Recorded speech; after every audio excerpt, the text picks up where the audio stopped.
পশ্চিমবঙ্গে বর্তমানে প্রায় ৬,০০০ গ্রাম এমন হয়ে গেছে যেখানে হিন্দু শূন্য প্রায়।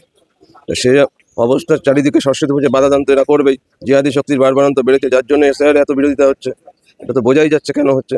অবশ্যই এবারের ভোটে আমরা বিজেপিকেই চাই।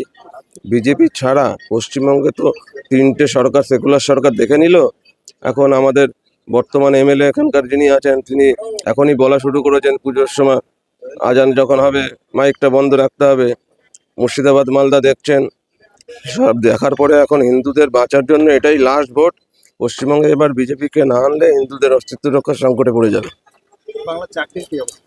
চাকরি নেই বলেই তো 24 ঘন্টা কয়েক লক্ষ যুবসাথীর ফর্ম ফিল আপ হয়েছে। এটা তো চাকরি থাকলে তো হতো না। পিএইচডি, এমএসসি, এমকম সবাই গিয়ে যুবসাথীর ফর্ম ফিল আপ করছেন।